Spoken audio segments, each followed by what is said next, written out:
गिरिराज सिंह ने भी निशाना साधा है और उन्होंने कहा है कि नीतीश और लालू में अब शहमात का खेल जारी है। बिल्कुल, गिरिराज सिंह ये कहते हुए नजर आ रहे हैं, नीतीश बीजेपी को मोहरा बना रहे हैं। ये भी कह रहे हैं, लालू से कह रहे हैं मैं मायके चली जाऊंगी, कार्यकर्ता के नाते मेरे लिए नीतीश के दरवाजे बंद हैं। कहीं ना कहीं गिरिराज सिंह को भी ये साफ साफ दिख रहा है ना कि पलटू राम जो एक नाम दिया गया है नीतीश कुमार को बिहार की सियासत में, कहीं वो फिर ना पलट जाएं। बिल्कुल, और क्योंकि ये होता रहा है बिहार की अगर सियासत के इतिहास को देखें, खासतौर से नीतीश कुमार के साथ में, चाहे बात पिछली विधानसभा के वक्त की बात हो या फिर अभी, हालांकि एक साल पूरा भी बाकी है, अगले साल यहाँ पर बिहार में चुनाव होने हैं, लेकिन उसके पहले ही ये सियासी हलचल।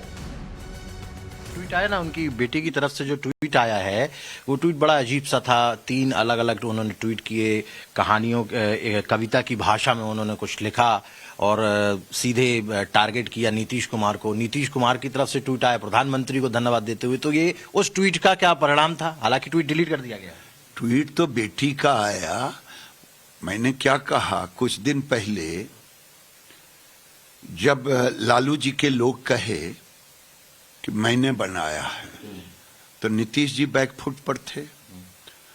बस तुरंत नीतीश जी का एक मंत्री ने कहा कि गृह मंत्री जी ने तो कुछ नहीं कहा कि दरवाजा बंद है, पर तुरंत सवेरे लालू जी पिता पुत्र चले गए, घुटना टेक दिए।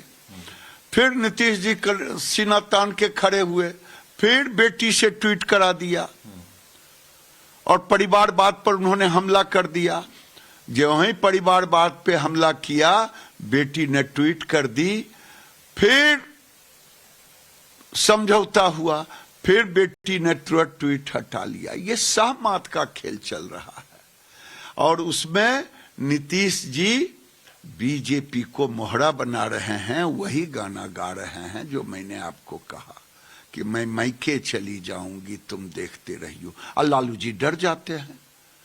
ये दोनों ने समाजवादी हैं।